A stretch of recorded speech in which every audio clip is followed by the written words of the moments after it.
Hello and welcome.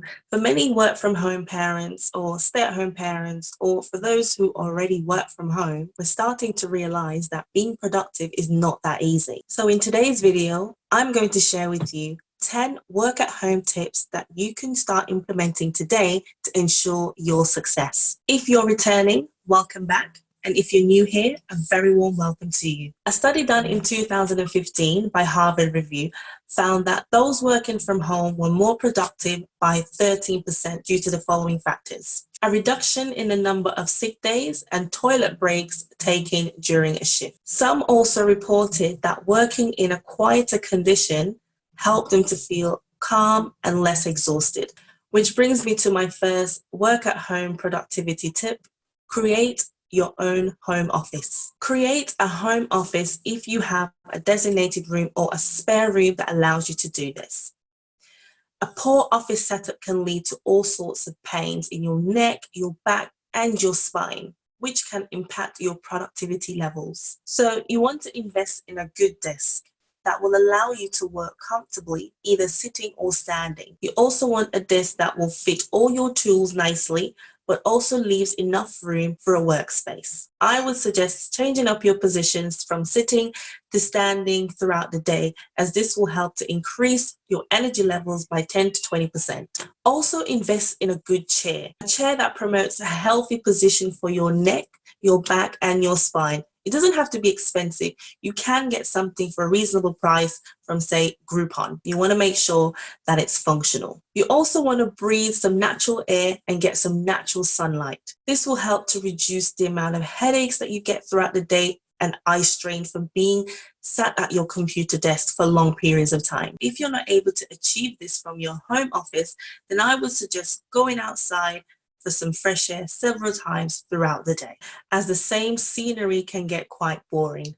Number 2, remove all distractions. Only keep your essential items on your desk. For example, your pen, your paper, your ruler, and your office supplies. Turn off your mobile phone or store it away in a locked cupboard.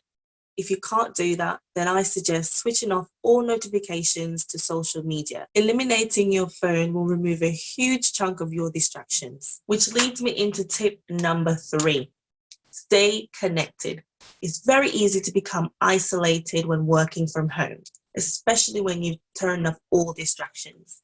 You spend the entire day not speaking to anyone. So during the day, if you find yourself wanting or needing something, you would send an email and wait for that someone to respond to you. So one way that I find that has helped me with this is, instead of sending an email, I would pick up the phone and ring that person that I know who can help me. That way I can engage in conversation, stay connected, and it leaves me feeling a sense of refreshment and even more motivated to continue with my daily tasks. And not to mention that this is extremely important for your mental health. Tip number 4, dress for success. Now, who doesn't love being in their pajamas? We all do. But the reality is, when you're dressed up in your comfy sleepwear, you tend to be less productive than when you're in your normal clothing. So instead, get up in the morning, have a shower, put on your presentable clothes, and that will help you to get into the right mindset. Tip number 5, have a plan. You need to know exactly what you want to achieve throughout the day and stick to it. This plan should also help you achieve your short-term and long-term goals for your business. So whether you're a pen and paper or Google Calendar type of person, having a plan laid out in front of you will help you to work more seamlessly from task to task throughout the day without becoming overwhelmed or distracted. Which leads me into tip number 6. Take regular breaks. A technique that's worth exploring is the time management technique developed by Francis Cirillo in the late 1980s, where you divide up your daily tasks into 25-minute intervals called Pomodoros. I hope I said that right. So basically, each day you break your daily tasks up into 25-minute chunks. A good way to do this is to use a timer. Set the clock for 25 minutes, and when the timer rings, you stop and you take a break. After completing 4 tasks consecutively, then you can take a well-deserved lunch break. Tip number 7. Prepare all your meals and snacks the night before. This will remove distractions and the temptation to procrastinate. Think about it. When you're working from home, how many times do you get up and go to the pantry or the fridge to check for snacks during the day? Several times, right? I know. So prepare everything the night before as if you were traveling to work. So when the time comes to actually take your lunch break, you actually sit down and eat rather than spending time preparing your meal. All right.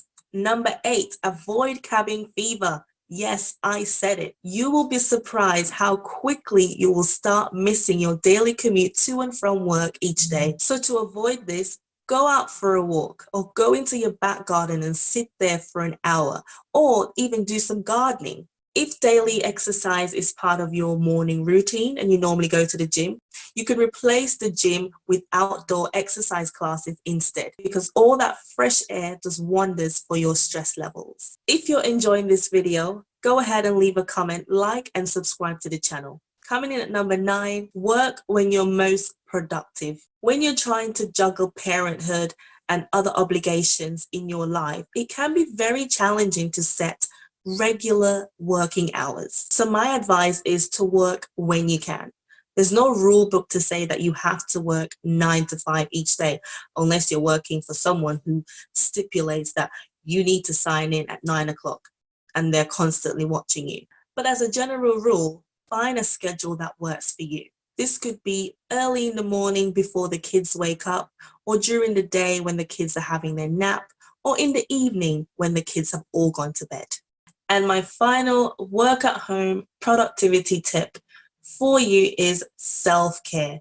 I cannot stress how important this is. It's very important that we find that work-life balance. Having your own business and working from home asks for hard work and devotion. But it's very important that you don't overwork yourself in the process. Because let me tell you, fatigue is a motivation killer and it can quickly lead to burnout. So for your own mental and physical health, remind yourself often that you're doing a great job. Then reward yourself or treat yourself to something nice at the end of each day. I hope you enjoyed this video. I'll see you next week.